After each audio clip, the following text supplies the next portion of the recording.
हे संसार में बिखरे हुए लोगों, विवेकहीन और श्रद्धा रहित संशय युक्त मनुष्य परमार्थ से अवश्य ही भ्रष्ट हो जाते हैं।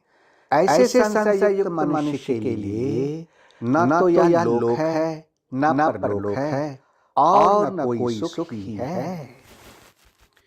O scattered people on the earth, persons who possess neither faith nor knowledge, and who are of the doubting nature, suffer a downfall. For the skeptical souls, there is no happiness either in this world or the next.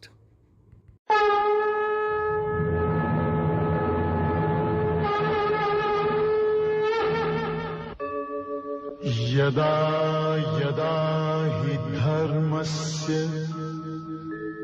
ग्लानिर्भवति Bharat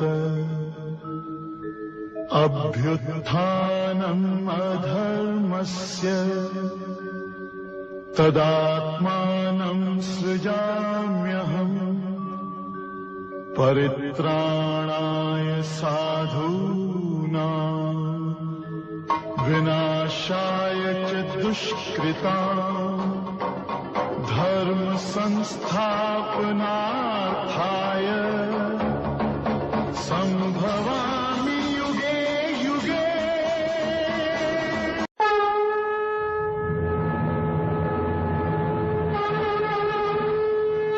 हे मनुष्य, गीता किसी विशेष व्यक्ति, किसी विशेष जाति, किसी विशेष वर्ग, किसी विशेष पंथ, किसी विशेष देश काल या किसी रूढ़िवादी विचारधारा वाला व्यक्ति का ग्रंथ नहीं है, बल्कि यह प्रत्येक जाति, प्रत्येक धर्म, चारों वर्ण, पाप योनि, चांडाल, पापी से महापापी, प्रत्येक आयु के प्रत्येक स्त्री पुरुष के लिए अर्थात सब के लिए है। सचमुच गीता संपूर्ण मानव जाति का धर्म ग्रंथ है। और कितने गौरव की बात है कि गीता आपका धर्म ग्रंथ है। Oh man, Gita is not a religious book of any person, any particular caste, any particular class, any particular sector, any particular country, or any orthodox ideological person. Rather, it is for every caste, every religion, the four varnas, born of most lower family, the greatest sinner, or more than the sinner, of every age, every man and woman, that is for all. Truly, the Gita is the religious book of the entire human race, and it is a matter of great pride that the Gita is your religious book.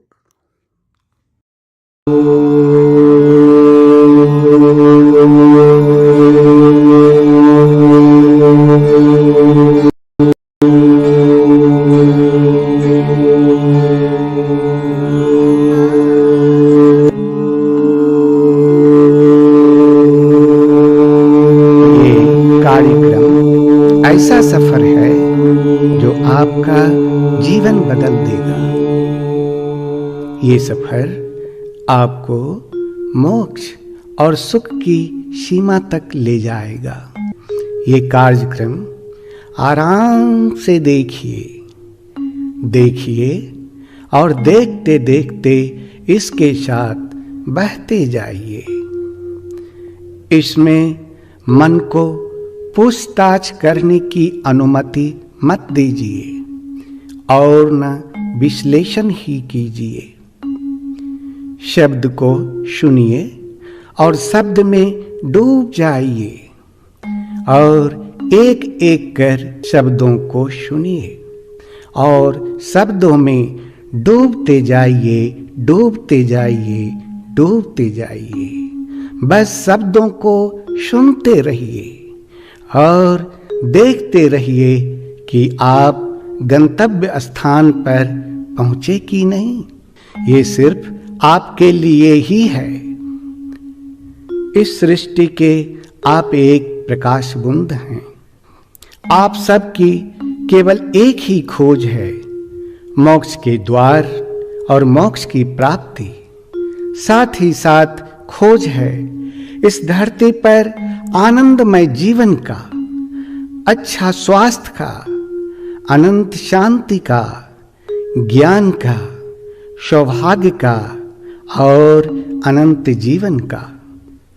हर हाल में मोक्ष, आनंद, सुख और अनंत शांति की प्राप्ति। इन सब चीजों को पाने के लिए हर इंसान गुरुदेव को ढूंढता है, मगर क्या आप इसे पा सकते हैं? जी हां, ये हासिल की जा सकती है। ये सब तभी मुमकिन है जब अथराइज गुरु या सदगुरु या फिर ईश्वर पुत्र का पादर्पण होता है।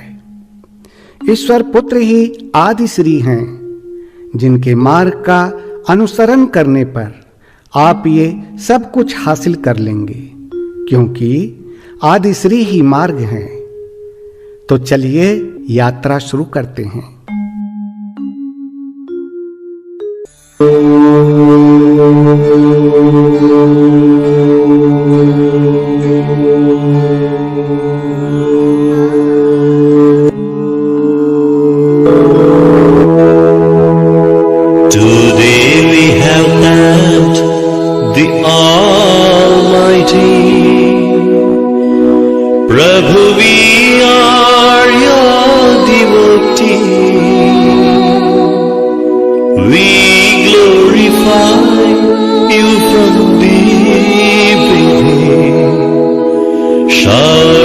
With your blessings,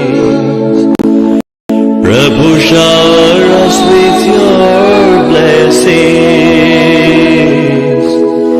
Prabhu, shower us with your blessings.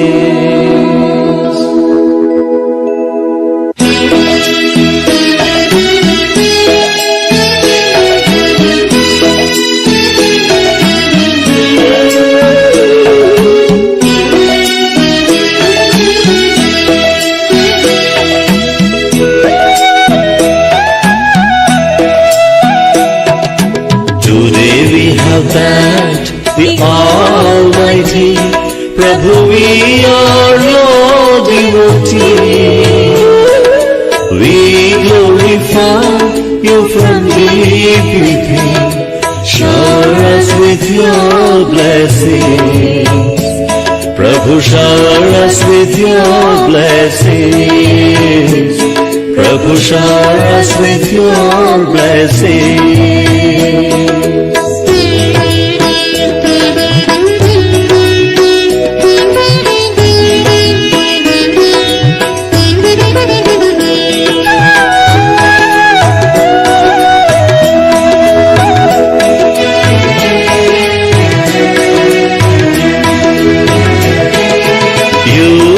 Created all of us, only you can quench our thirst. Lead us the path of righteousness and bless us with happiness. Prabhu, bless us with happiness. Prabhu, bless us with happiness. Today we have thanked the Almighty, Prabhu, we are your devotees. We glorify you from deep within. Shower us with your blessings. Prabhu, shower us with your blessings. Prabhu, shower us with your blessings.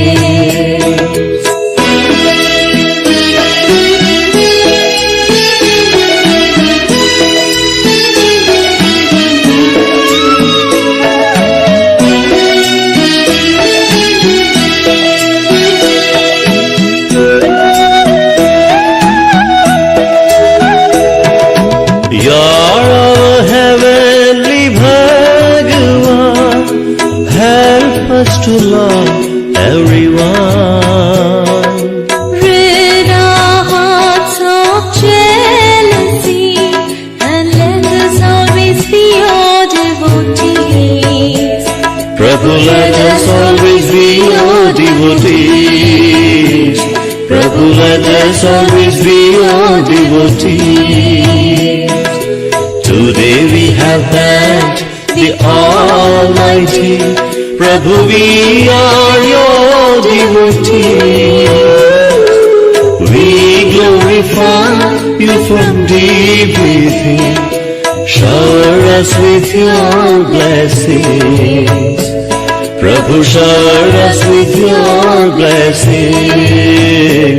Prabhu, shower us with your blessings.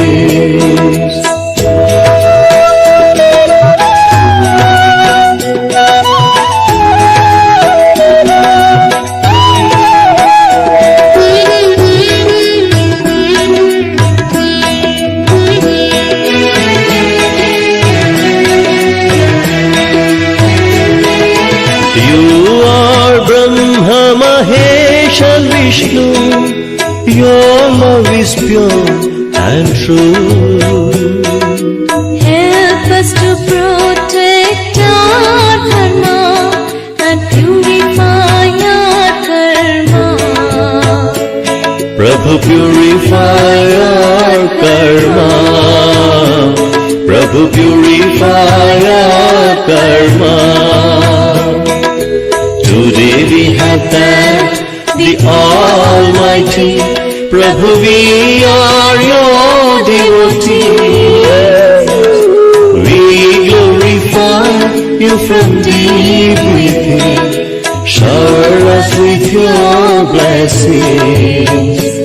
Prabhu, shower us with your blessings. Prabhu, shower us with your blessings. Prabhu, shower us with your blessings.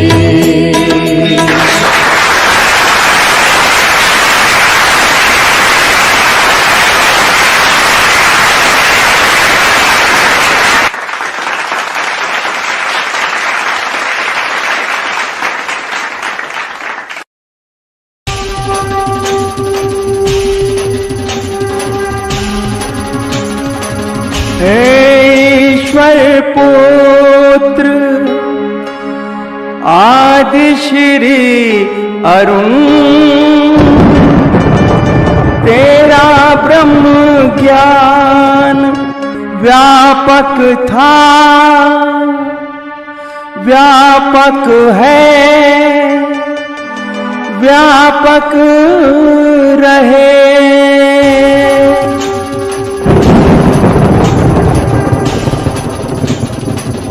ब्रह्म ज्ञान रूपाय विश्वोत्पत्त्य तापत्र विनाशाय आदि श्री वयं नमः। जो ब्रह्म ज्ञान रूप हैं, जो इस जगत की उत्पत्ति, स्थिति और विनाश के कारण हैं तथा तीन तापों को नाश करने वाले हैं, उस ईश्वर पुत्र आदि श्री अरुण को हम नमस्कार करते हैं।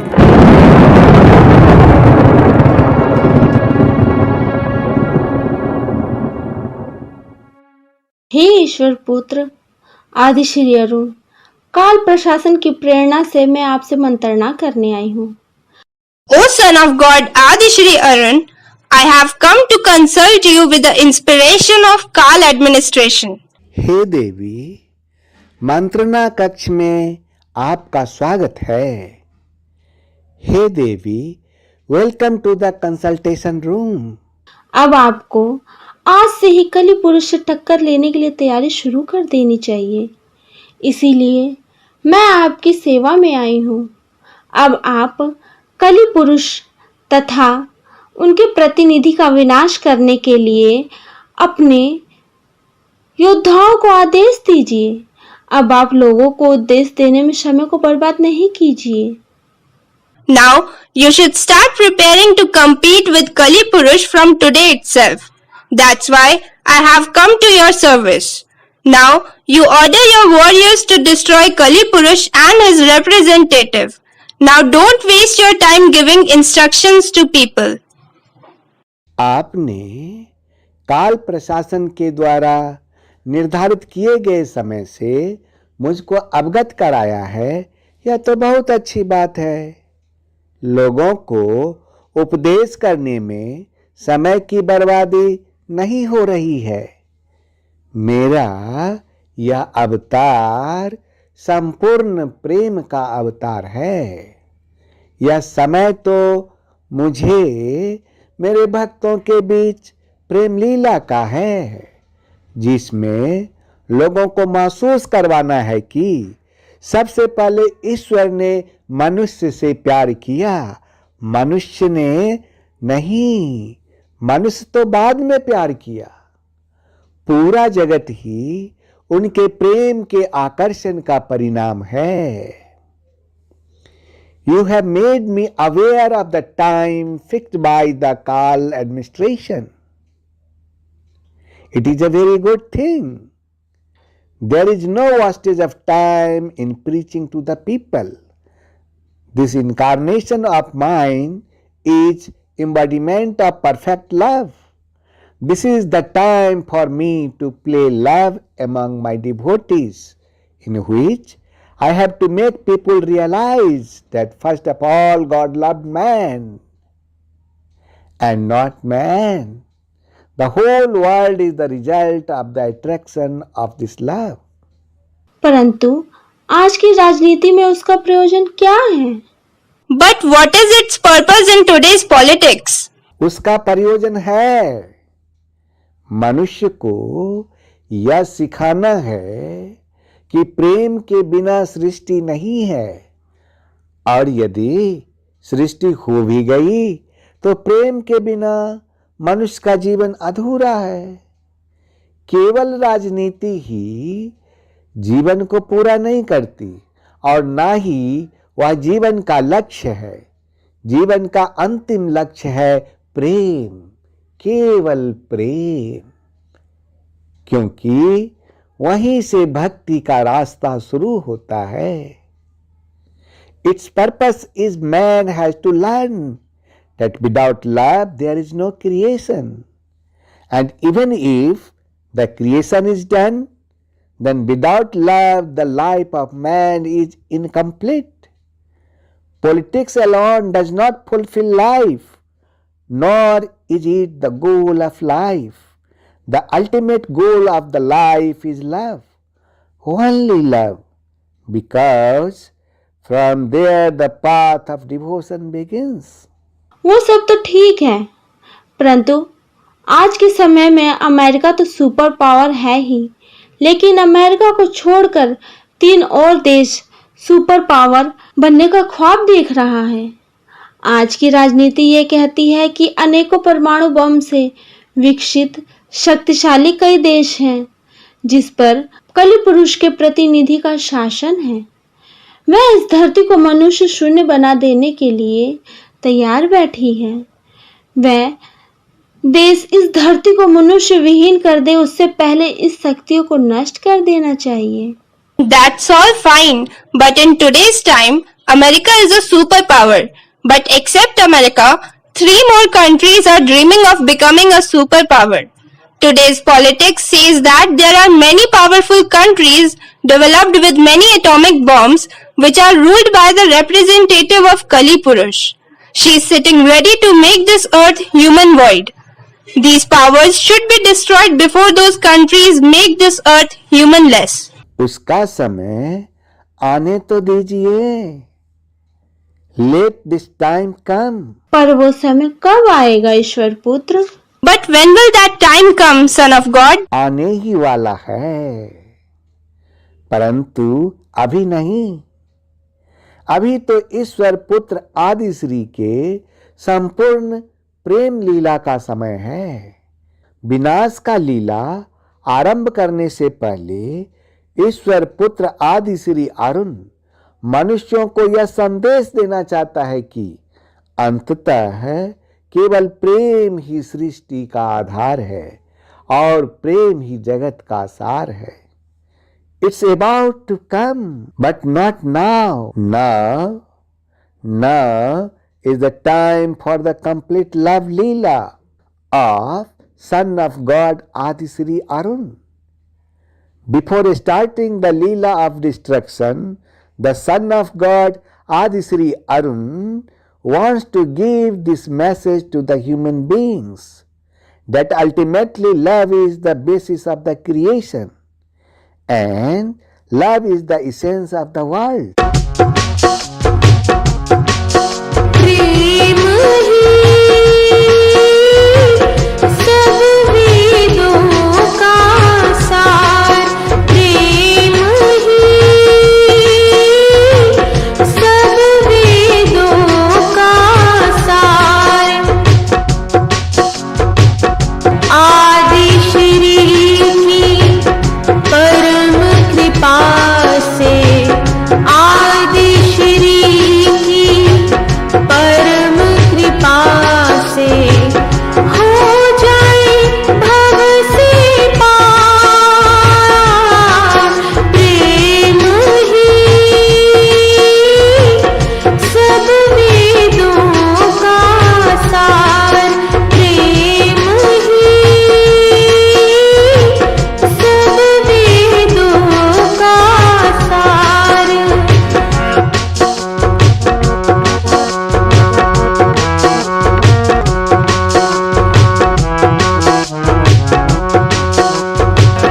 प्रेम के रस्ते पर चल कर ही, प्रेम के रस्ते पर चल कर ही अमृत सागर नदियाँ आए, अमृत सागर नदियाँ आए, इस नदिया से आगे चल के, इस नदिया से आगे चल के प्रेम के सागर में खो जाए, प्रेम के सागर में खो जाए, भक्ति के संग संग मुक्ति भी है, भक्ति के संग संग मुक्ति भी है, हो जाए भव से पार, प्रेम ही सब वेदों का सार, प्रेम ही सब वेदों का सार, प्रेम ही सब वेदों का सार। वाह वाह, आपके जैसे संगीतकार के संगीत के शब्दों में उस परम शक्ति की कैसे व्याख्या है। वास्तव में संगीतकार की दूरदृष्टि ही समय की सीमाओं को लांघकर उस परम शक्ति को देख सकती है कि वह शाश्वत है। वाह! What is the explanation of the supreme power in the words of music? The words of music of a musician like you. In fact, only the foresight of the musician can transcend the limits of the time and see the supreme power that is eternal.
खो जाओगे राधा गोरी, ऐसा मौसम है,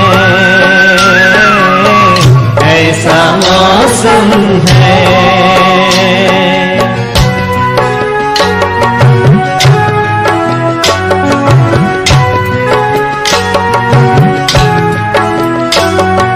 उतर कर अंबर से तारे, झिलमिल झिलमिल कर प्यारे,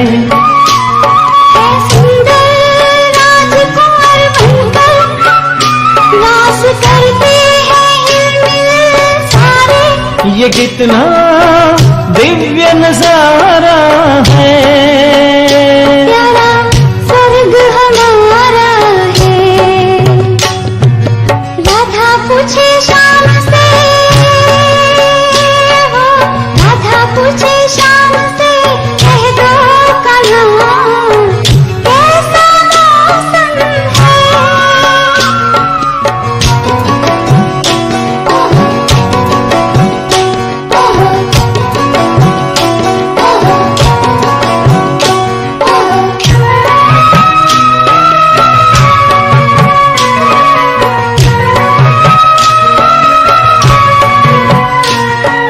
सोने जैसे दिन और चांद जैसी रातें हैं,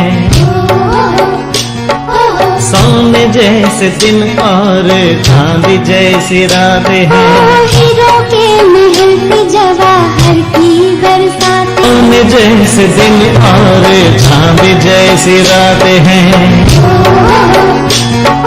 सोने जैसे दिन और चांद जैसी रातें हैं, हीरो के महल पे जवाहर की बरसाते हैं। सिर पर मोर मुकुट धारे, बेकल कल जमुना किनारे, है सुंदर राजकुंवर बनकर रास करते हैं हिलमिल सारे। सोने जैसे दिन और चांद जैसी रातें हैं, सोने जैसे दिन और चांद जैसी रातें हैं, हीरो के महल पे जवाहर की बरसाते, सोने जैसे दिन और चांद जैसी रातें हैं,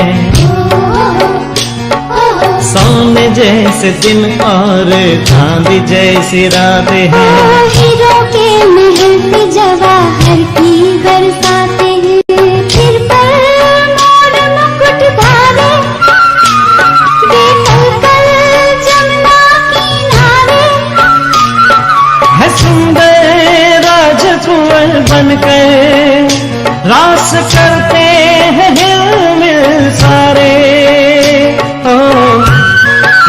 सुन के खो जाओगे राधा गोरी, ऐसा मौसम है।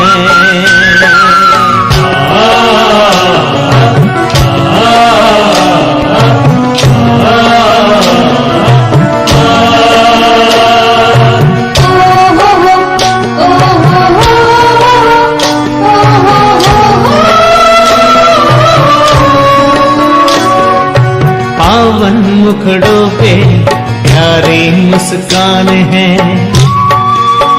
ओ पावन मुखड़ों पे प्यारी मुस्कान है, बागों में बहारों में ये सुख की भरी खाने, बागों में बहारों में ये सुख की भरी खाने, फसा में हम मन के गुब्बारे, दिशा में खुशी के फुवारे, है सुंदर राजकुंवर बनकर रास करते हैं हिलमिल सारे।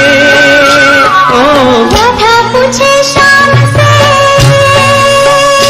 हो राधा पूछे शाम से, कह दो कहाँ कैसा मौसम है।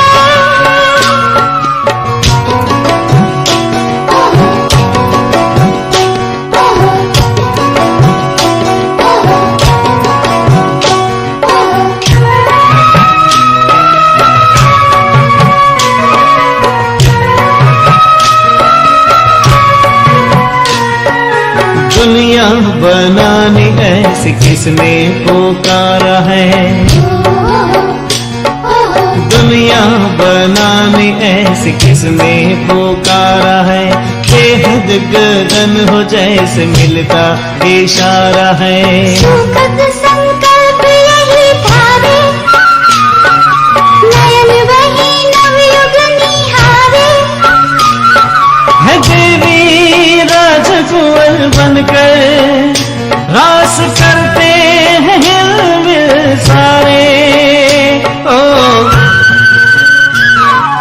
राधा पूछे शाम से, कह दो कहाँ कैसा मौसम है। ओ राधा पूछे शाम से, कह दो कहाँ कैसा मौसम है। हो सुन के खो जाओगे राधा गोरी, ऐसा मौसम है। ओ ऐसा मौसम है, ऐसा मौसम है, ऐसा मौसम है,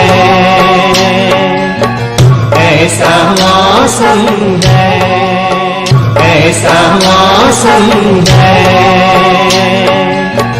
ऐसा मौसम है, ऐसा मौसम है। कौन था ये? कोई दिव्य शक्ति थी, महाशक्ति।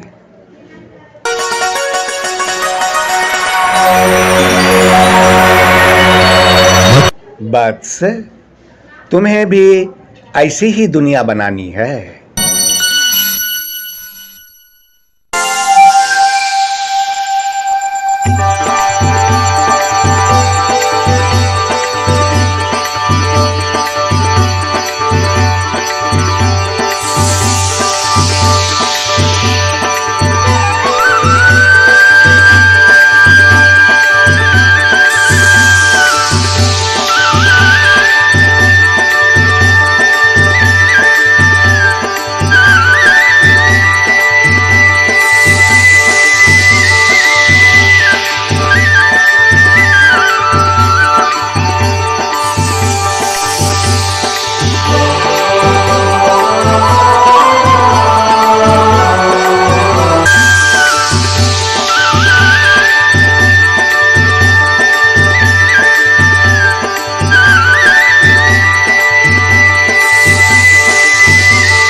यदा यदा हि धर्मस्य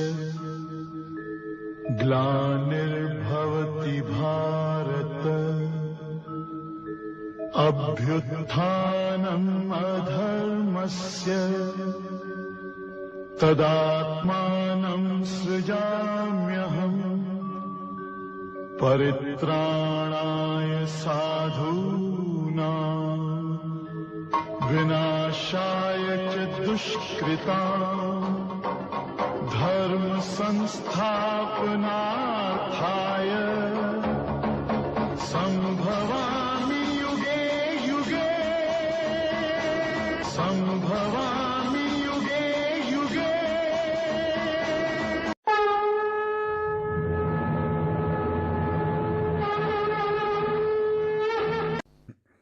हे मनुष्य, रेडियंट उपदेश ऑफ गीता आपके जीवन में उठने वाली हर तूफान को क्षण भर में रोक देगा।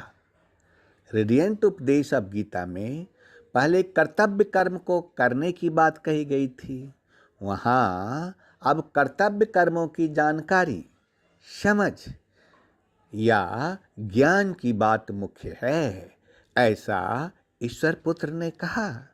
इस ज्ञान को कहते हैं योग, जो सनातन है और अविनाशी है।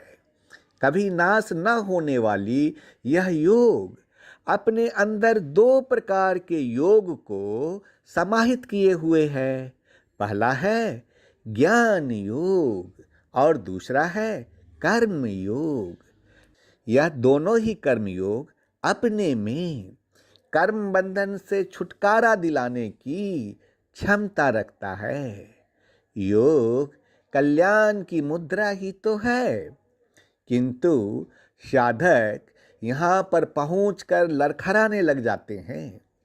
ऐसे समय में अर्जुन को बचाने के लिए भगवान कृष्ण ने इस अविनाशी योग को कहा, और आज आपको बचाने के लिए ईश्वर पुत्र आदि श्री अरुण इस रहस्यमयी योग को कहने के लिए आए हैं।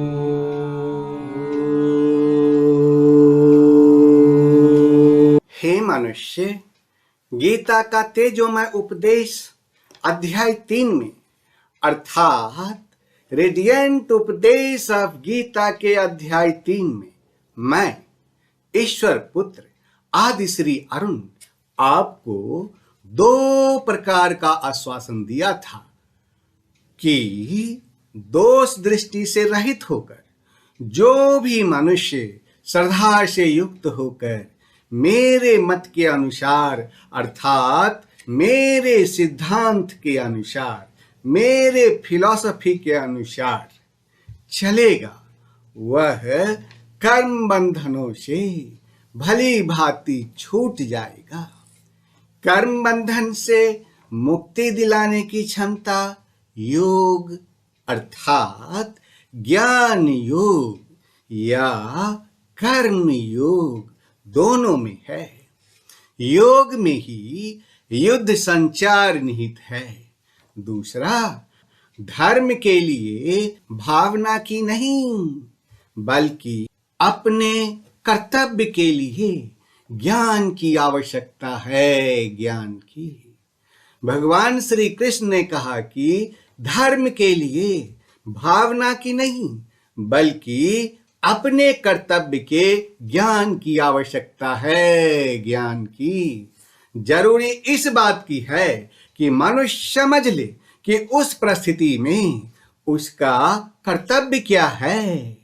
भावना कई बार कर्तव्य के रास्ते में आ जाती है और वह मनुष्य को कमजोर कर देती है। अर्जुन इस समय तुम्हारी भावना के कारण ही तुम्हारे मन में मोह उत्पन्न हो गया है, जो तुम्हें कर्तव्य के रास्ते से भटका रहा है। सच पूछो तो शास्त्र कहता है कि कर्तव्य भावना से ऊंचा है। हे अर्जुन, तुमने बड़े ज्ञानियों के जैसा तर्क किया ना कि कर्म के लिए कोई प्रेरणा होनी चाहिए और प्रेरणा के लिए कोई भावना आवश्यक है। तुम्हारे यह सारे तर्क मोहजनित हैं, मोहजनित है। रिश्ते नातों के मोह ने तुम्हारे बुद्धि को धूमिल कर दिया है, इसीलिए तुम्हें सत्य दिखाई नहीं दे रहा है। अर्जुन, भगवान श्री कृष्ण से कहा कि हे केशव, तुम जानते हो कि मनुष्य जब कोई कर्म करता है तो उस कर्म का कोई कारण होता है, कोई प्रेरक होता है जिसकी प्रेरणा से मनुष्य कर्म करता है। कोई भावना तो होती है जिस भावना के पूर्ति के लिए मनुष्य अच्छा या बुरा कोई भी कर्म करता है। अर्थात कर्म के जड़ में एक भावना होती है और भावना की जड़ में कोई न कोई रिश्ता होता है, क्योंकि किसी संबंध या किसी रिश्ते के बिना तो भावना पैदा हो ही नहीं सकती। भगवान श्री कृष्ण ने अर्जुन से कहा कि तुम ठीक कह रहे हो, ठीक। संबंध या रिश्तों से ही भावनाओं का स्रोत फूटता है, स्रोत। किंतु भावनाओं की यह नदी जल्दी सूख जाती है, बिल्कुल ऐसे ही जैसे आग में पानी की बूंदें तुरंत लुप्त हो जाती है। मरने वाले की चिता ठंडा होने से पहले ही रिश्तेदारों के आंखों के आंसू भी सूख जाते हैं। कोई 2 घड़ी आंसू बहाता है तो कोई 2 सप्ताह, बस।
भाई इस लोक का कोई पदार्थ रे, संग तेरे परलोक न जाए।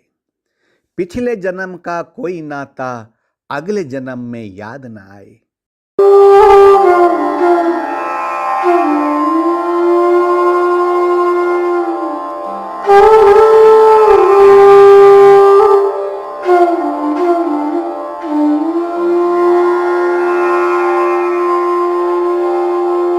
स्मृतियों का बोझ ढोने से विस्मृतियों का वरदान बचाए।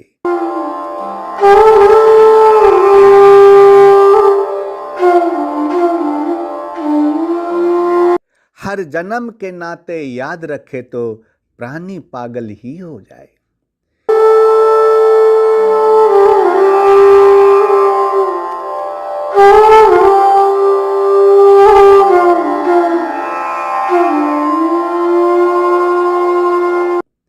चार दिनों की प्रीत जगत में 4 दिनों के नाते हैं। पलकों के पढ़ते पढ़ते ही सब नाते मिट जाते हैं।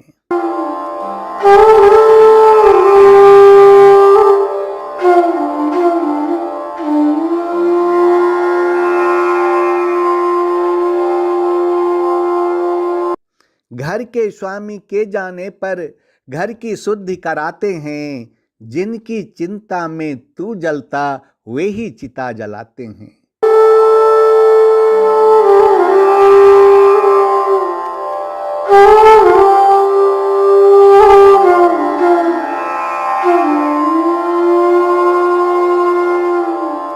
जिन पर रक्त बहाए जल सासम, जल में वही बहाते हैं।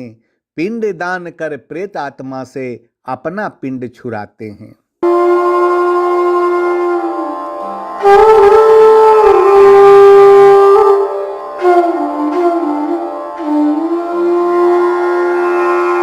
इन नातों के मोह में पड़ के मूर्ख जन्म गमाते हैं।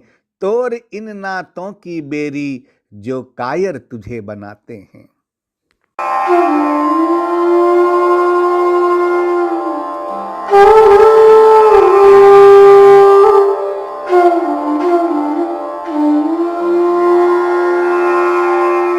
हे मनुष्य, अर्जुन की जगह स्वयं को सोचो, स्वयं को।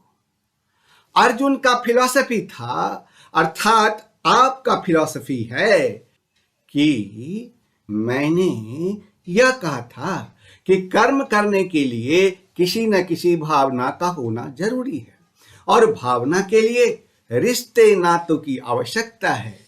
क्यों? क्योंकि किसी न किसी रिश्ते की जड़ में ही भावना पैदा होती है, पैदा। इसीलिए मनुष्य सारे रिश्ते तोड़ देगा, अपनी भावना को त्याग देगा, तो फिर वह कर्म किसके लिए करेगा? भगवान श्री कृष्ण ने कहा अपने धर्म के लिए, हाँ, अपने धर्म के लिए, धर्म के लिए, धर्म के लिए। अर्जुन ने पूछा कि क्या धर्म के लिए भावना की आवश्यकता नहीं होती? भगवान श्री कृष्ण फिर बोले कि देखो पार्थ, धर्म का जो विधान किसी दूसरे ने बनाया वह तुम्हारा धर्म नहीं हो सकता, कभी भी नहीं हो सकता। तुम्हारा धर्म वही है जिसे तुमने स्वयं बनाया है, स्वयं, और जिसे तुम्हारी आत्मा स्वयं स्वीकार किया हो। धर्म व्यक्तिगत चीज है जिसका फैसला व्यक्ति को स्वयं करना पड़ता है।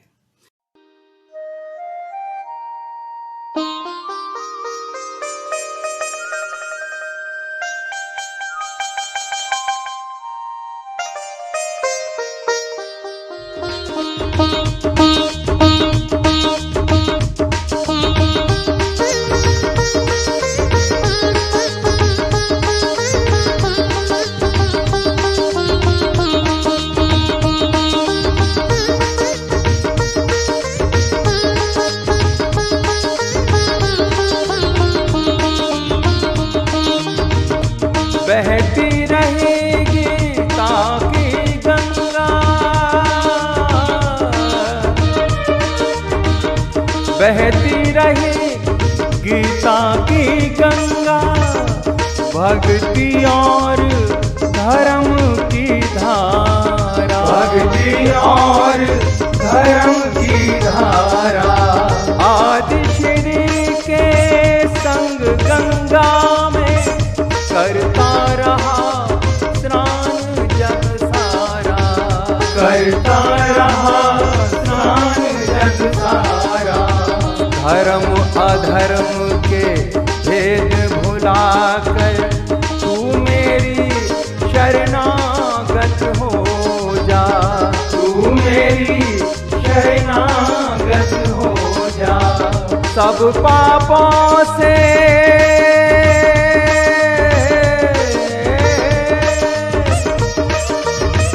सब पापों से मुक्ति दूंगा। शोक न कर मेरी भक्ति में खो जा, शोक न कर मेरी भक्ति में खो जा, शोक न कर मेरी भक्ति में खो जा। धर्म अधर्म सब वेदों से न्यारे, धर्म अधर्म सब वेदों से न्यारे। अमर है गीता के बोल सारे, अमर है गीता के बोल सारे। श्री का ज्ञान है न्यारा। आदि श्री का ज्ञान है न्यारा। आदि श्री का ज्ञान है न्यारा। ब्रह्म ज्ञान के बोल है न्यारे। आदि श्री का ज्ञान है न्यारा। ब्रह्म ज्ञान के बोल है न्यारे। हे नाथ नारायण कल की देवा, श्री कल की कल युग में नाम तुम्हारे। श्री कल की कल युग में नाम तुम्हारे। हे नाथ नारायण कल की देवा, एकमात्र आदि श्री हमारे। हाँ, एकमात्र आदि श्री हमारे। हे नाथ नारायण कल की देवा, हे नाथ नारायण कल की देवा, श्री कल की कलयुग में नाम तुम्हारे। श्री कल की कलयुग में नाम तुम्हारे। हे नाथ नारायण कल की देवा, हे नाथ नारायण कल की देवा। हरे कल की, हरे कल की, कल की कल की, हरे हरे। हरे कल की, हरे कल की, कल की, हरे हरे। कल की, कल की, कल की, कल की, कल की, कल की, हरे हरे। कल की, कल की, कल की, कल की, कल की, कल की, हरे हरे। हरे हरे कल की, हरे हरे। हरे हरे कल की, हरे हरे। जय आदि श्री, जय जय कल की। जय आदि श्री, जय जय कल की। जय आदि श्री, जय जय कल की। जय आदि श्री, जय जय कल की।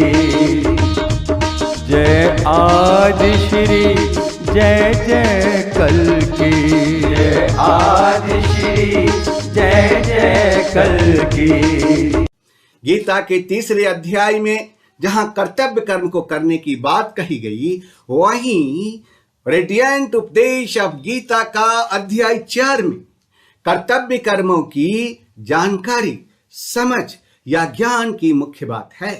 रेडियंट उपदेश ऑफ गीता अध्याय 4 को कहते हैं ज्ञान कर्म संन्यास योग। गीता का ज्ञान अनादि है। योग अर्थात ज्ञान योग और कर्म योग, जिसका कभी नाश नहीं होता, कभी भी नाश नहीं होता। आखिर यह आया कहां से? ईश्वर पुत्र आदि श्री अरुण आज आपको इसकी जानकारी देगा। योग कल्याण की मुद्रा है, कल्याण की, किंतु साधक यहां पर पहुंचकर लड़खड़ा जाते हैं। ऐसे समय में भगवान कृष्ण ने अर्जुन को बचाने के लिए इस अविनाशी योग को कहा, और आज आपको बचाने के लिए ये ईश्वर पुत्र आदि श्री अरुण इस रहस्यमयी अविनाशी योग को कहने आया है। तो अब आप तैयार हो जाइए उस सफर में चलने के लिए जिसको कहते हैं रेडियंट उपदेश ऑफ गीता अध्याय 4। मैं ईश्वर पुत्र आदि श्री अरुण शुरू करता हूं उस योग ज्ञान की बरसात करने की, जिसकी शीतल बूंदों में नहा करके आप नाश न होने वाली ज्ञान कर्म संन्यास योग में प्रवेश कर जाएंगे। हे मनुष्य, मैंने सबसे पहले यह अविनाशी योग विवस्वान यानी सूर्य को बताया। सूर्य ने अपने पुत्र भविष्यत मनु को, और मनु ने अपने पुत्र राजा इक्ष्वाकु को बताया। किसने कहा? मैंने। कल्प के आरंभ में मैंने विवस्वान अर्थात सूर्य से कहा था। पहले किसने कहा? मैंने कहा। विवस्वान का अर्थ होता है ऐसे प्राणियों से कहा जाना जो विवश है, क्योंकि सूर्य प्रकाश का परम रूप है और उसे प्राप्त करने का यही नियम है। वही वास्तविक प्रदीपक अर्थात सूर्य है। सूर्य, यह योग अविनाशी है। मैंने कहा कि प्रारंभ को नष्ट नहीं किया जा सकता है। अगर कोई इस योग को शुरू करता है तो उसे पूर्णता देकर ही शांत होता है। शरीर का कल्प औषधि के द्वारा होता है, लेकिन योग से आत्मा का निर्माण होता है। योग की शुरुआत आत्मचक्र की शुरुआत है। यह उपकरण मेरा उपहार है, मेरा उपहार। रात के अंधेरे यानी अचेतन आदि पर आसक्त हो जाने पर जिस व्यक्ति का योग का कोई संस्कार नहीं है, जिसने योग के बारे में कभी सोचा भी नहीं है, जिसने योग के बारे में कभी सोचा भी नहीं है, अगर ऐसा व्यक्ति मुझे आमने सामने देखता है तो बस मेरी दृष्टि से और मेरे सुनने से वाणी योग का दीपक उनके अचेतन मन में प्रज्वलित करता है। जो अपनी छोटी सी सेवा, जो वह भी पूर्ण नहीं है, योग से बनते हैं और मेरी संगति से उनमें योग संस्कार डालते हैं। भगवान श्री कृष्ण कहते हैं कि मैंने यह योग सूर्य को प्रारंभ में बताया था, अर्थात प्रकाश का निवास स्वयं ईश्वर सभी के हृदय में है। इसे प्राप्त करने का एकमात्र तरीका है श्वास की माध्यम। श्वास में संस्कार का निर्माण होता है, यही सूर्य का कहना है। समय आने पर संस्कार मन में अंकुरित हो जाएगा। सूर्य का यही कहना है कि मन में जब यह अंकुरित होगा तो मेरे कथन की इच्छा जागृत होगी। मन में कुछ है तो उसे पाने की इच्छा होनी चाहिए। ऐसा मन इक्ष्वाकु से कहते हैं। इच्छा होगी कि वह निर्धारित कर्म करे जो अविनाशी है, अविनाशी, जो कर्म के बंधन से मुक्ति देता है। यदि ऐसा है तो यह किया जाता है और पूजा गति पकड़ती है, गति पकड़ती है, गति।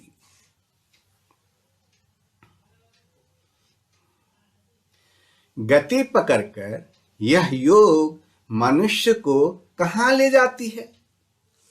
इस पर ईश्वर पुत्र आदि श्री अरुण कहते हैं कि इस प्रकार मेरे द्वारा बिना संस्कार के पुरुष के प्रकाश में, पुरुषों के प्रकाश में, मन से प्रकाश के साथ इच्छा में और सक्रिय आचरण में इच्छा को तेज करने से यह योग धीरे धीरे बढ़ेगा और राजस्व तक पहुंच जाएगा। उस अवस्था में जाने पर साधक में रिद्धि सिद्धि का संचार होता है, संचार। वह योग अक्सर इस दुनिया में यानी इस शरीर में इस महत्वपूर्ण अवधि के दौरान नष्ट हो जाता है। दूसरे शब्दों में यह कहा जाता है कि इस प्रकार परंपरा से प्राप्त इस योग को राजाओं ने जाना, लेकिन उसके बाद वह योग इस पृथ्वी जगत में लंबे समय तक लुप्त हो गया। अब सवाल यह उठता है कि इस सीमा रेखा को कैसे पार किया जाए, कैसे? क्या इस विशेष स्थान पर पहुंचने पर सभी की मृत्यु हो जाती है? ईश्वर पुत्र आदि श्री अरुण कहते हैं, नहीं नहीं नहीं, जो मेरा आश्रित है, जो मेरा प्रिय भक्त है, जो मेरा अनन्य मित्र है, उसका नाश नहीं होता है भाई, उसका नाश कभी नहीं होता। अब मैंने ही वही प्राचीन योग तुम्हें बताया है, क्योंकि आप मेरे भक्त हैं और यह योग सिद्धि और रहस्यमय है, और यह योग सिद्धि और परम रहस्यमय है। अर्जुन क्षत्रिय श्रेणी का साधक था, राजस्व की अवस्था वाला था, जहां रिद्धि सिद्धि के थपेरों में साधक नष्ट हो जाता है। इस काल में भी योग कल्याण की मुद्रा में ही है, किंतु साधक यहां पर पहुंचकर लड़खड़ा जाते हैं, लड़खड़ा जाते हैं। ऐसा अविनाशी किंतु रहस्यमय योग भगवान श्री कृष्ण ने अर्जुन से कहा, क्योंकि नष्ट होने की अवस्था में अर्जुन था ही। भगवान श्री कृष्ण ने अर्जुन के रहस्यमय योग क्यों कहा? क्योंकि अर्जुन भगवान श्री कृष्ण का भक्त था, अनन्य भाव से भगवान श्री कृष्ण के आश्रित था, भगवान श्री कृष्ण का प्रिय था, भगवान श्री कृष्ण का सखा था। जिस परमात्मा की हमें चाह है, वह सद्गुरु परमात्मा आत्मा से अभिन्न होकर जब निर्देश देने लगे, तभी वास्तविक भजन का आरंभ होता है, भजन का आरंभ होता है। महाभारत युद्ध के चौथे दिन प्रेरक के रूप में परमात्मा और सद्गुरु एक दूसरे के पर्याय हैं। जिस स्तर पर हम खड़े हैं, उसी स्तर पर जब स्वयं प्रभु उतर आए, रोकथाम करने लगे और डगमगाने पर संभालने लगे, तभी मन बस में हो पाता है। मन बस होई तब ही जब प्रेरक प्रभु बरजे। जब तक इष्ट देव रथी होकर आत्मा से अभिन्न होकर प्रेरक के रूप में खड़े नहीं हो जाते, तब तक सही मात्रा में इस पथ में प्रवेश ही नहीं होता है। अर्जुन साधक प्रत्याशी अवश्य है, लेकिन भजन उसके पास कहां? ईश्वर पुत्र कहे कि अहो, मोहन नाम का व्यक्ति कई बार नष्ट होने से बच गया, भगवान ने उसे बचा लिया। उस निश्चित भक्त ने मुझसे पूछा, हे ईश्वर पुत्र, क्या भगवान बोलते हैं? क्या भगवान कभी बातचीत भी करते हैं? ईश्वर पुत्र ने कहा, हाँ, भगवान ऐसे बात करते हैं जैसे हम और तुम बात करते हो। भगवान घंटों बात करते हैं और बातचीत में कभी क्रम टूटता भी नहीं है। हमें आश्चर्य हुआ कि भगवान कैसे बोलते हैं, ये तो नई बात है। कुछ देर बाद ईश्वर पुत्र बोले कि तुम क्यों घबराते हो, भगवान तुमसे भी बात करेंगे। ईश्वर पुत्र का कथन एकदम सत्य था और यही सखा भाव है। सखा की तरह हर समस्या का निराकरण करते रहे, तभी इस नष्ट होने वाली स्थिति से साधक पार हो पाता है। अभी तक भगवान श्री कृष्ण ने किसी महापुरुष के द्वारा योग का आरंभ, इसमें आने वाली रुकावट तथा भ्रम से पार होने का रास्ता बताया। लेकिन अब इस बार योग की शुरुआत, उसमें आने वाली बाधाओं और उलझनों को दूर करने का तरीका दिखाने के लिए ईश्वर का पुत्र आदि श्री अरुण खुद आए हैं, खुद। अर्जुन ने भगवान से पूछा कि आपका जन्म तो अब हुआ है और सूर्य का जन्म बहुत पुराना है, अर्थात सूर्य का जन्म कल्प के आदि में हो चुका था। तब मैं कैसे समझूं कि आप ही ने कल्प के आदि में यह योग सूर्य से कहा था?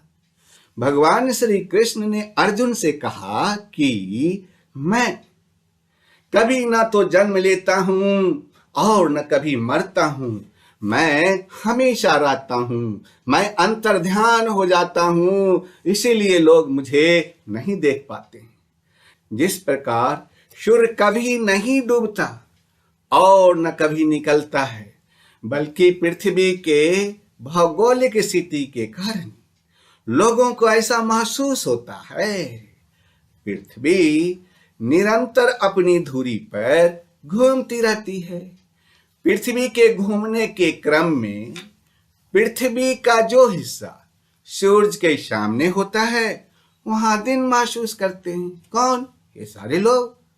और जो हिस्सा सूरज के सामने नहीं होता, लोग वहां रात महसूस करते हैं। कौन? ये सारे लोग।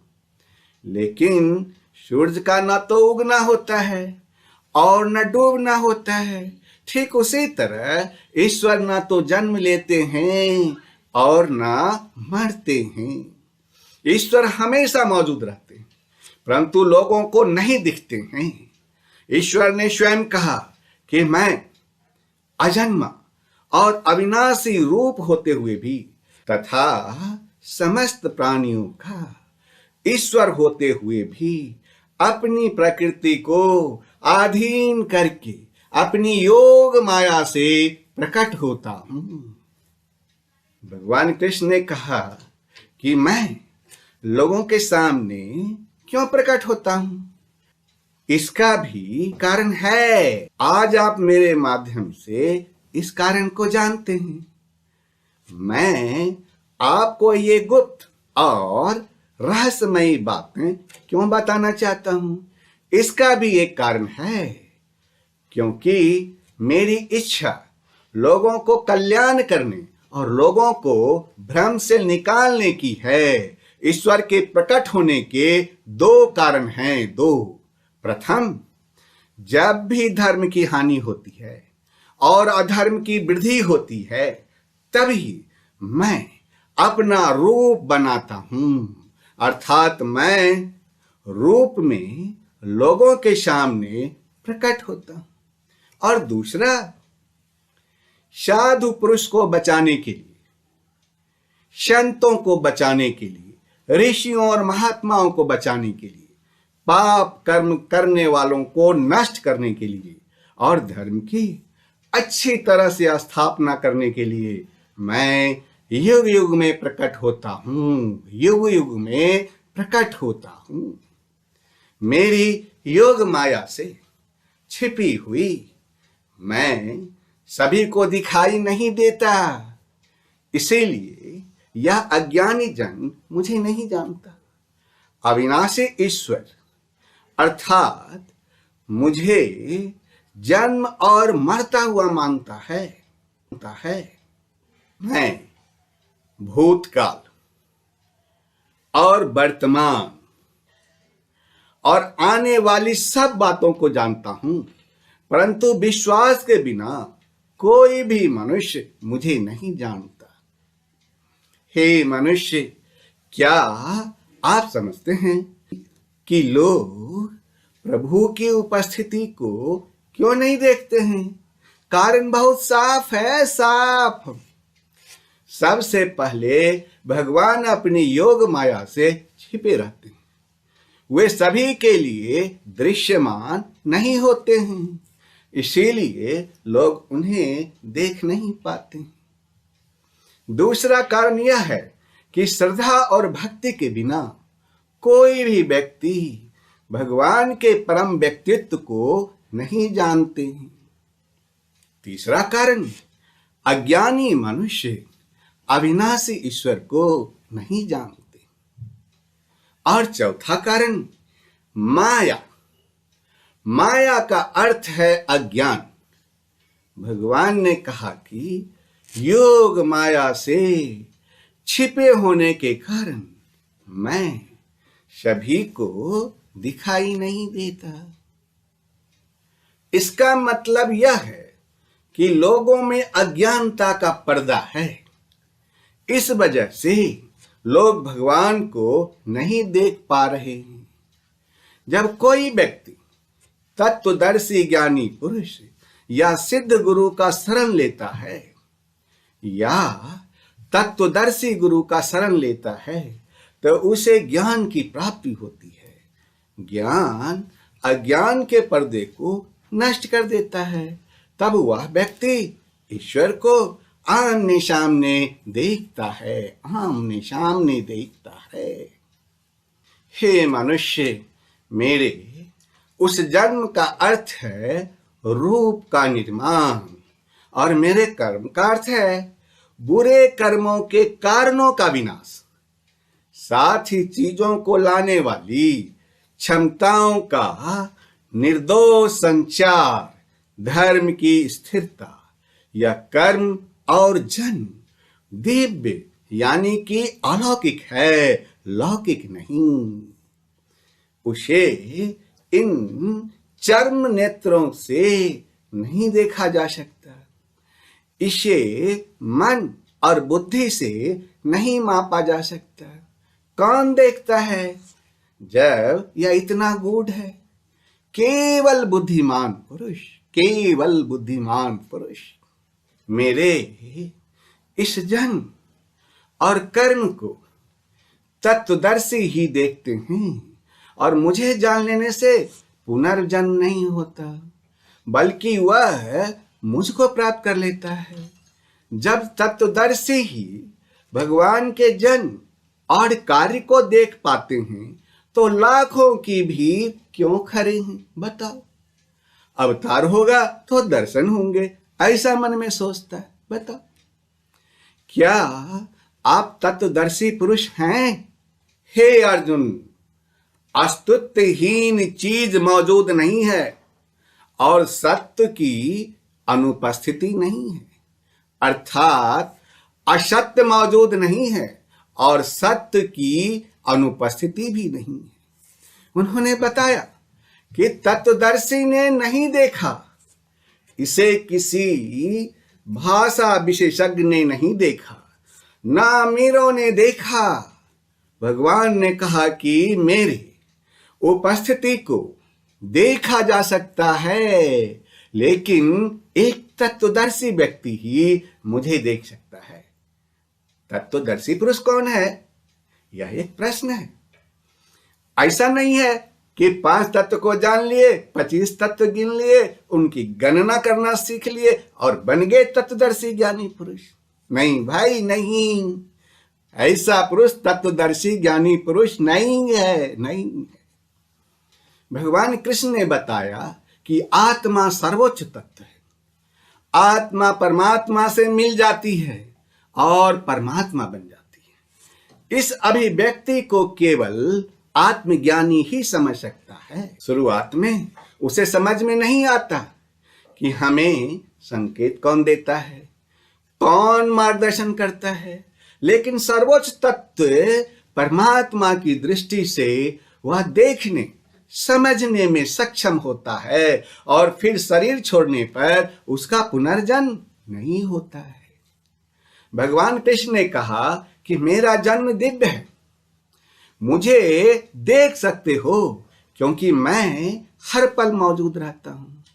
तो मुझको देखने के लिए मूर्ति क्यों बनाई आपने, या फिर आसमान में क्यों पूजा करने लगे? कुछ लोग उसके ठिकानों की कल्पना करने लगे। हे मनुष्य, भूतकाल में भी बहुत से भक्त जो ईश्वर पर आश्रित हैं, जिनका मोह, भय और क्रोध पूरी तरह से नष्ट हो चुका है और जो ईश्वर में निस्वार्थ प्रेम से स्थित है, उन्होंने उचित ज्ञान के रूप में तपस्या से शुद्ध होकर भगवान का रूप प्राप्त किया है। ऐसा कहा जाता रहा है कि जिस प्रकार भक्त मेरी पूजा करते हैं, मैं भी उसी प्रकार उनकी पूजा करता हूं, क्योंकि सभी मनुष्य मेरे बताए गए मार्ग पर चलते हैं। हे मनुष्य, जो ईश्वर के कहे हुए ज्ञान और बातों को भली भांति समझ लेता है, वह ईश्वर को प्राप्त कर लेता है। प्राप्त भजने का अर्थ पूजा पाठ या आरती नहीं है, बल्कि सच तो यह है कि पूजा का अर्थ है ईश्वर द्वारा कही गई बातों का इस संसार में जो लोग अपने कर्मों का फल चाहते हैं, वे देवताओं की पूजा करते हैं, क्योंकि उन्हें अपने कार्यों से उत्पन्न सिद्धि शीघ्र ही प्राप्त हो जाती है। अर्थात जो लोग ईश्वर के निर्देशानुसार कार्य करते हैं और एक साथ देवताओं की भी पूजा करते हैं, उन्हें अपने कार्यों का फल जल्दी मिलता है। जल्दी सच्चे मन से कर्म करना और भगवान का स्मरण करना भी शीघ्र फल देता है। हे मनुष्य, लोग भूल गए हैं कि भगवान ने 4 वर्ण ब्राह्मण, क्षत्रिय, वैश्य और चौथा शूद्र उनके गुणों और कर्मों के अनुसार बनाए थे।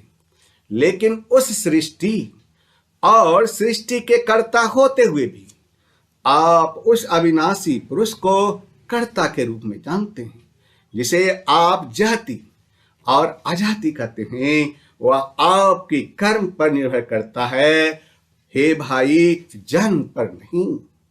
हो सकता है कि आपका जन्म एक अच्छे घर में हुआ हो, आपके माता पिता एक अच्छे इंसान हो, लेकिन अगर आप चालाक हैं, धूर्त हैं, ठगते हैं, गलत काम करते हैं, तो क्या आपको भी लोग अच्छा कहेंगे? बोलो। कर्म तो करना ही है, लेकिन उसमें कोई बंधन नहीं है। यह थोड़ा जटिल है, इसीलिए तुमने मेरी बात ध्यान से सुनो। कर्म को अपना कर्तव्य समझकर पूरी तरह से करो, लेकिन उसका फल पाने के लिए उसमें मत फंसो। अब आपने परीक्षा दी या किसी चुनौती का सा काम करो, इसके बाद इसे भगवान पर छोड़ दो। भगवान से कभी भी अच्छे फल देने के लिए ना कहो, उससे कुछ भी नहीं होगा। हे मनुष्य, जिन्होंने अतीत में मोक्ष प्राप्त किया था, उन्होंने भी इसी तरीके का इस्तेमाल किया। अगर इस समय आपकी भी इच्छा मोक्ष प्राप्ति की है, तो आपको भी उसी तरह चलना होगा। यानी वे सभी लोग जिन्होंने पहले निष्काम कर्म को समझ लिया था और ईश्वर को पाने के लिए उसका अनुसरण किया था, उसी प्रकार आपको भी अपने बनाए निस्वार्थ निष्काम कर्म मार्ग पर चलकर ईश्वर को प्राप्त करना चाहिए। दुनिया कितना भी बदल ले, नियम अटल है, या नहीं बदलते या कभी भी नहीं बदलते। जिस प्रकार जन्म और मृत्यु अटल है, ठीक उसी प्रकार परिश्रम का फल अवश्य मिलता है, यह भी अटल है। हे मनुष्य, आप कंफ्यूज मत हो। मैं ईश्वर पुत्र आदि श्री अरुण आपके कंफ्यूजन को दूर करना चाहता हूं। कंफ्यूजन की स्थिति को दूर करने के लिए ही मैं आपको बताना चाहता हूं कि कर्म क्या है और अकर्म क्या है। इस प्रकार इसका निर्णय करने में बुद्धिमान पुरुष भी मोहित हो जाते हैं। इसीलिए मैं ईश्वर पुत्र आदि श्री अरुण आपको उस कर्म तत्व को समझा कर कहूंगा। इसको जानकर आप अशुभ से अर्थात कर्म बंधन से मुक्त हो जाओगे। मुक्त। अब प्रश्न यह उठता है कि कर्म क्या होता है? कुछ भी करने को क्या कर्म कहते हैं? हर समय आप इस शब्द का प्रयोग करते हैं, परंतु मैं ईश्वर पुत्र आदि श्री अरुण आपके लिए कर्म और अकर्म का भेद खोलूंगा और मैं आपको समझाऊंगा कि कैसे इसको समझकर आप कर्म योग में लग सकते हैं और अपने जीवन में आगे बढ़ सकते हैं। कर्म क्या है आपको यह समझना चाहिए और अकर्म क्या है आपको यह भी समझना चाहिए और साथ में विकर्म का स्वरूप भी जानना चाहिए, क्योंकि कर्म बहुत ही कॉम्प्लिकेटेड चीज है। तीन शब्दों में मैंने आपको कहा है कर्म, अकर्म और विकर्म, यानी कि कुछ करना, कुछ ना करना और कुछ विशेष करना। यह बात सुनकर आपको फिलॉसफी लगेगी, यह सत्संग के ज्ञान की तरह लगेगा, लेकिन यदि आप इन बातों को समझ जाएं तो विश्वास कीजिए कि प्रैक्टिकल दुनिया में आपका जीना आसान हो जाएगा। यही कारण है कि मैं ईश्वर पुत्र आदि श्री अरुण आपको कर्म, अकर्म और विकर्म समझाना चाहता हूं। जो मनुष्य कर्म में अकर्म देखता है और जो मनुष्य अकर्म में कर्म देखता है वह और लोगों से ज्यादा बुद्धिमान है, और ऐसा व्यक्ति समस्त कर्मों को करने वाला है। कर्म में अकर्म देखने का मतलब क्या हुआ? यानी कि जो व्यक्ति कर्म करता है उस पर घमंड नहीं करता कि करने वाला वह खुद है, वह कर्म में अकर्म देख रहा है, कर्म को कर्तव्य मानकर कर रहा है, उसके फल के बारे में नहीं सोचना है और उसे अगले काम में अर्थात अगले कर्तव्य में लग जाना है। यही है कर्म में अकर्म को देखना। हे मनुष्य, जिसको शास्त्रों द्वारा ठीक ठीक बताया गया, कर्म हो जो बिना कामना और संकल्प के हो तथा जिनके सारे कर्म ज्ञान रूप अग्नि के द्वारा भस्म हो गए हैं, उस महापुरुष को ज्ञानी जन भी पंडित कहते हैं। सीधी भाषा में यह जानिए कि कर्म करना है और उसको भूल जाना है। नेकी कर और दरिया में डाल। अब प्रश्न यह उठता है कि कौन सा कर्म? शास्त्र सम्मत कर्म। जिस काम को शास्त्र ठीक बताए, शास्त्र कौन सा कर्म को ठीक बताएंगे? वह कर्म जिसमें धर्म का पालन हो, जिसमें आपके कर्तव्य और आपकी रिस्पॉन्सिबिलिटी पूरी होता हो। किसी भी काम को अपने स्वार्थ के चलते आप अच्छा या बुरा कह सकते हैं, लेकिन सही कर्म वही है जो शास्त्र सम्मत है। जो पुरुष अपने सारे कर्मों को मन और उसके फल में आसक्ति को छोड़ करके इस दुनिया पर निर्भर नहीं है और परमात्मा में नित्य तृप्त है, वह कर्मों को करता हुआ वास्तव में कुछ भी नहीं करता, कुछ भी नहीं।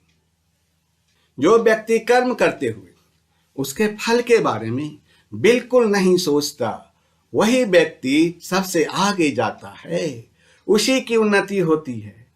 इतने उन्नति, इतना प्रोग्रेस कि अगर वह चाहे तो भगवान को भी पा सकता है। मैं ईश्वर पुत्र आदि श्री अरुण अब आपको उस व्यक्ति के जो डेवलप अवस्था में थे उनके बारे में बताता हूं, जिसने अपना अंतःकरण अर्थात जिसने अपना मन और इंद्रियों के साथ अपना शरीर भी जीत लिया हो, जिसने अपने मन और इंद्रियों को अपने काबू में कर लिया हो, ऐसे पुरुष को आशा रहित पुरुष कहते हैं। आपका मन अंतःकरण में आप में कल्पनाएं जगाता है, आशाएं जगाता है, तब आप उसके काबू में होते हैं। जो आपका मन कहता है आप वही करते हैं और आप अपनी आशाओं के वश में होते हैं। लेकिन जो अपने मन पर विजय पा लेता है वह सिर्फ शरीर संबंधी कर्म करता है। वह कर्म करता है पर नहीं भी करता है। जिसको बिना मांगे जो मिले उसी में संतुष्ट रहे और जिसे दूसरे से जलन नहीं होती, जो सुख दुख आदि द्वंद्वों से छूट चुका है, ऐसा सिद्ध और असिद्धि में एक समान रहने वाला कर्मयोगी कर्म करता हुआ भी उनसे नहीं बंधता। हे मनुष्य, आप कर्मयोगी की परिभाषा को समझिए। योगी को जो भी बिना इच्छा का मिल जाता है वह उसी में संतुष्ट रहता है। जो किसी से जलन नहीं रखता कि उसके पास मेरे से ज्यादा पैसा या शोहरत या नाम है, जो हार या जीत, सुख और दुख इन सब के बारे में एक जैसा महसूस करता है, वही असली कर्मयोगी है। असली कर्मयोगी है। कर्मयोगी अपनी इच्छाओं पर विजय पाकर अपनी इच्छाओं को खत्म करता है। उसे अपने देह पर भी घमंड नहीं रहता कि मैं इतना ताकतवर हूं, मैं इतना सुंदर हूं। वह अपने मन में ममता या मोह को नहीं आने देता। ऐसे योगियों के मन में सिर्फ परमात्मा का ज्ञान होता है। उसी ज्ञान पर चलते हुए वह अपना कर्म यज्ञ की तरह करते हैं। वह अपना कर्म यज्ञ की तरह करते हैं और इतना कठोर नियंत्रण होने की वजह से ही मोक्ष को समझ लेते हैं और मोक्ष को प्राप्त करते हैं। चारों तरफ जो यह दुनिया दिखती है वह इसी सत्य का एक रूप है। दुनिया के लोगों और व्यस्त जीवन को देखकर ऐसा लगता है कि किसके पास इतना समय है, लेकिन ऐसा सोचने से सत्य नहीं बदलता। मेरी इन बातों को समझने की कोशिश तो कीजिए। कुछ योगी देवताओं को सब कुछ मान उस यज्ञ को उनको समर्पित करते हैं। देवता का अर्थ है जिन भगवान के रूपों को हम पूजा करते हैं।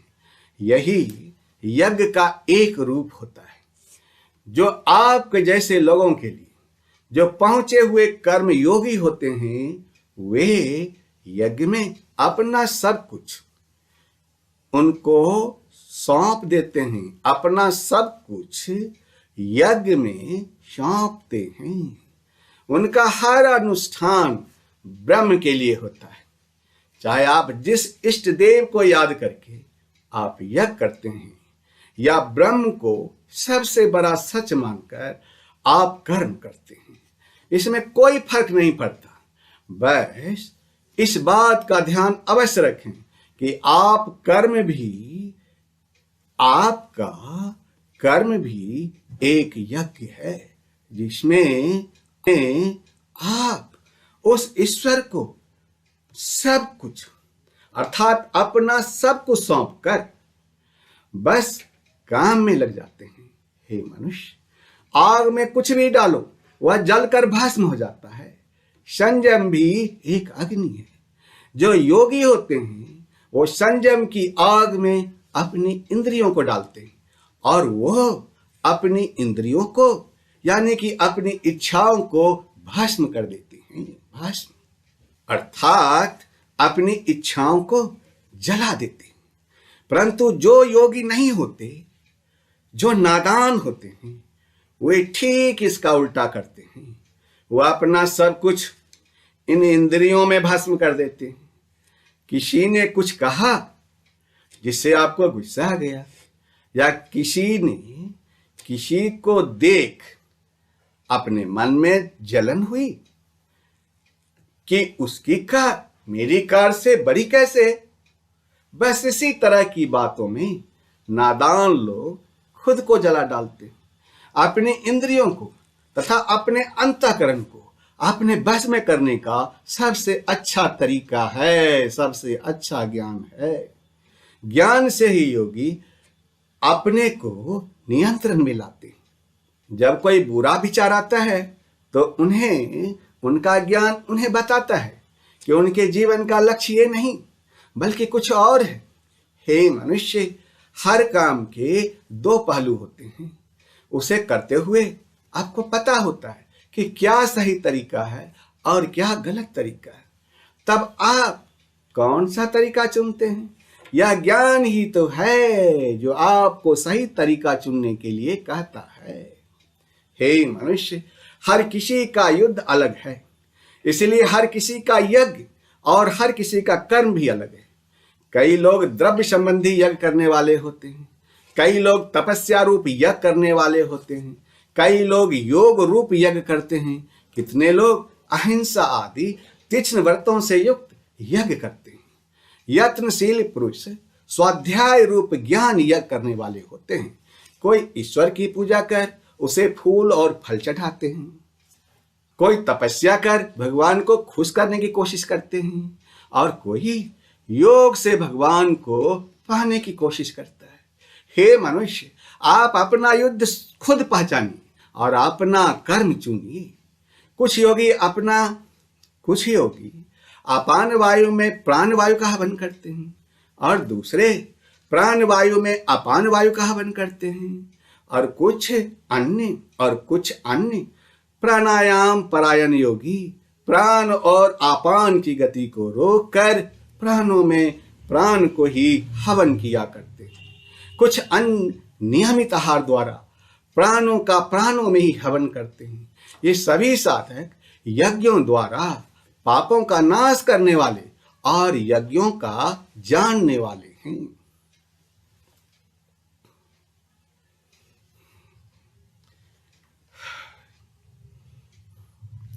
प्राण का अर्थ है सांस अंदर खींचना, अपान का अर्थ है सांस को छोड़ना।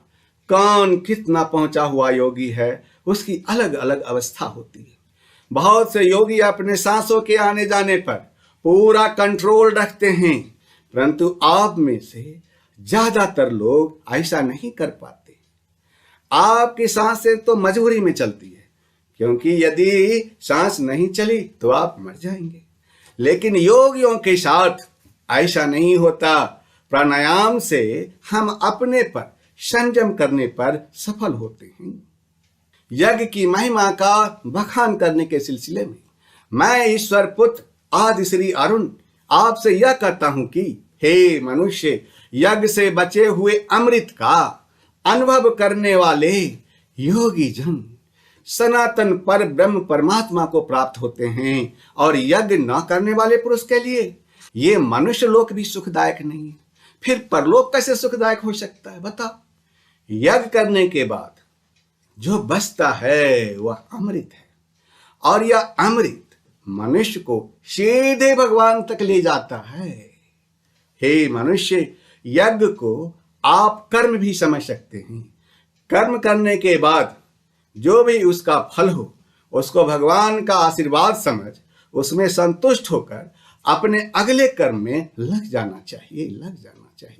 हे मनुष्य, कुल 12 तरह के यज्ञ वेद की वाणी में बताए गए हैं। उन सब को तुम मन, इंद्रिय और शरीर की क्रिया के द्वारा संपन्न होने वाले जान।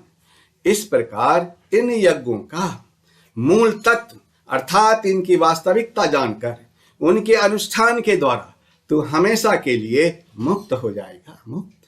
इन यज्ञों को यदि सच्चे मन से करोगे तो आप हमेशा के लिए जन्म और मृत्यु से बच सकते हो।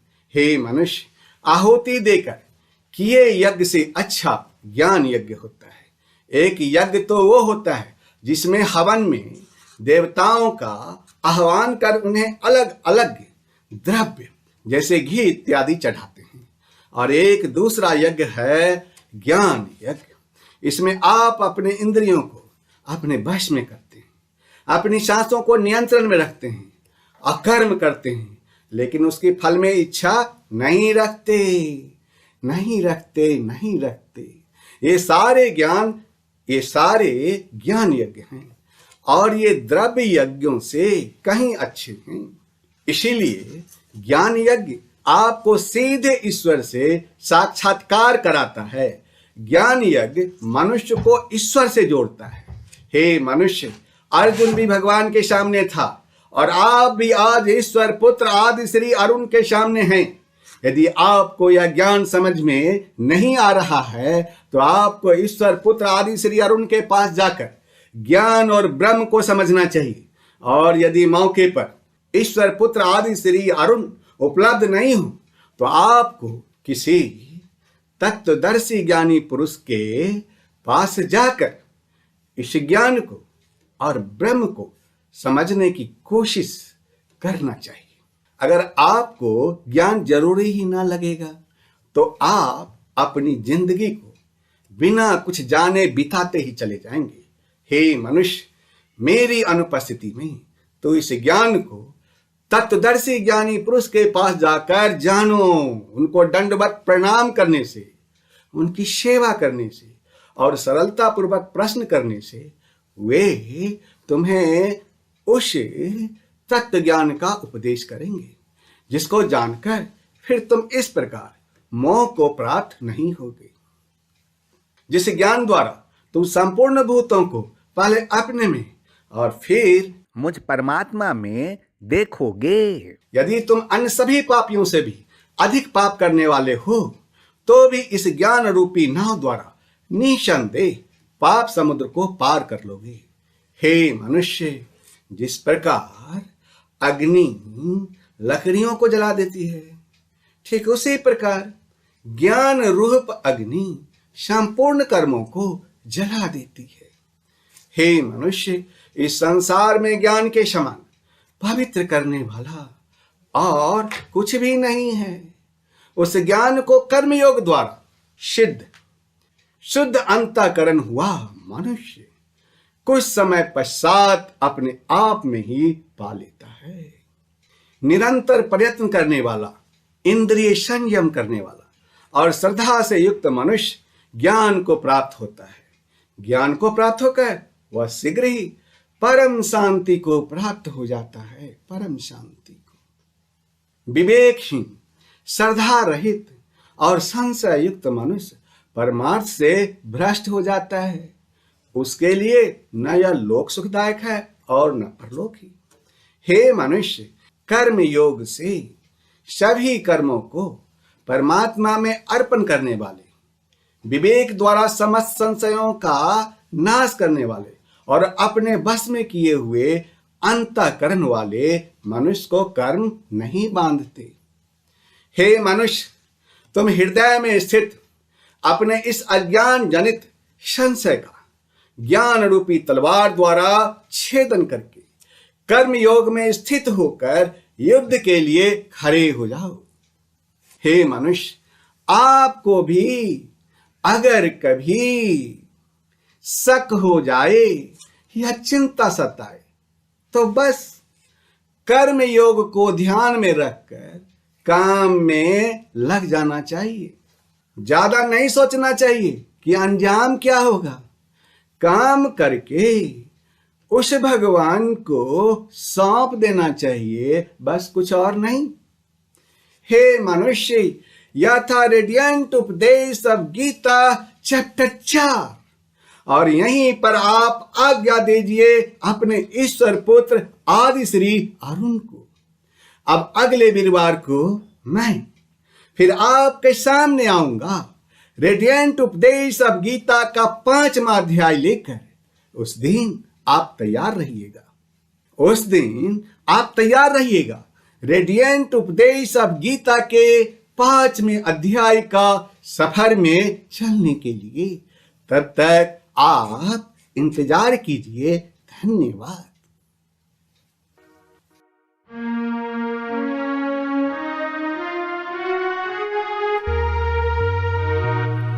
साथ सदा है जिनके रहते,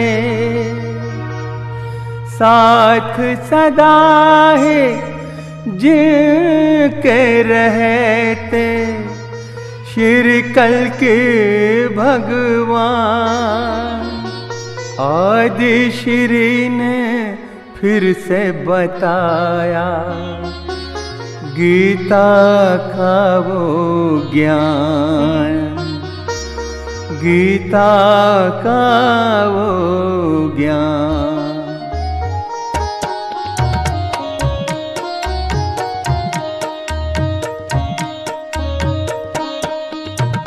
सबको मुक्ति का मार्ग दिखाया आदि श्री ने, सबको मुक्ति का मार्ग दिखाया आदि श्री ने। अद्भुत गीता का ज्ञान बताया आदि श्री ने, अद्भुत गीता का ज्ञान बताया आदि श्री ने। सबको मुक्ति का मार्ग दिखाया आदि श्री ने। अद्भुत गीता का ज्ञान बताया आदि श्री ने, अद्भुत गीता का ज्ञान बताया आदि श्री ने। अद्भुत अद्भुत अद्भुत है ये गीता का ज्ञान, अद्भुत अद्भुत अद्भुत है ये गीता का ज्ञान।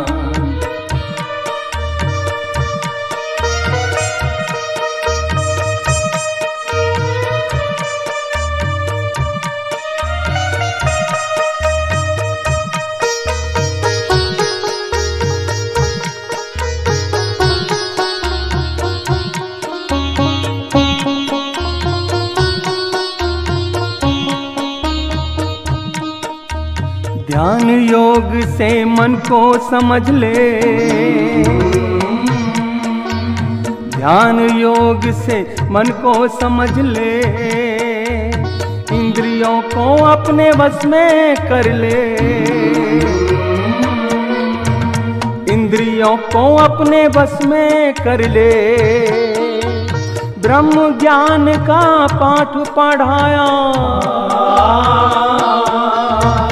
ब्रह्म ज्ञान का पाठ पढ़ाया आदि श्री ने। अद्भुत गीता का ज्ञान बताया आदि श्री ने, अद्भुत गीता का ज्ञान बताया आदि श्री ने।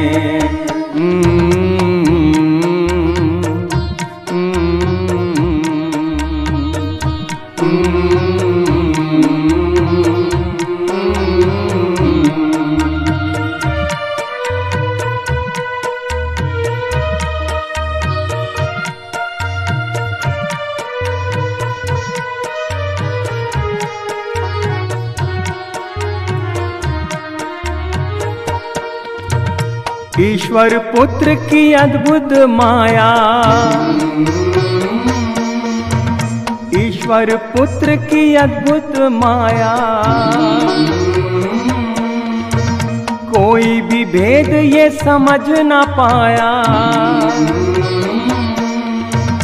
कोई भी भेद ये समझ ना पाया। धर्म अधर्म का भेद बताया आदि श्री ने, धर्म अधर्म का भेद बताया आदि श्री ने। अद्भुत गीता का ज्ञान बताया आदि श्री ने, अद्भुत गीता का ज्ञान बताया आदि श्री ने। आदि श्री है जग से न्यारे, जग से न्यारे, जग से न्यारे, जग से न्यारे।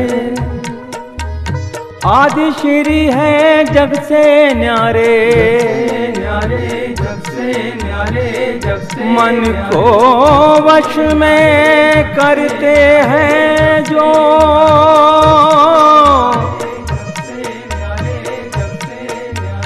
मन को वश में करते हैं जो।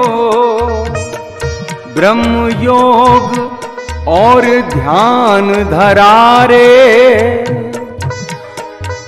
आदि श्री हैं जग से न्यारे, जग से न्यारे, जग से न्यारे, जग से न्यारे, जग से न्यारे। ओ आदि श्री हैं जग से न्यारे, जग से न्यारे, जग से न्यारे, जग से न्यारे, जग से, जग से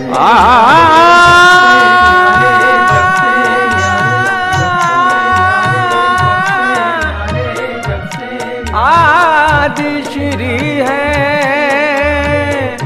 जग से न्यारे, जग से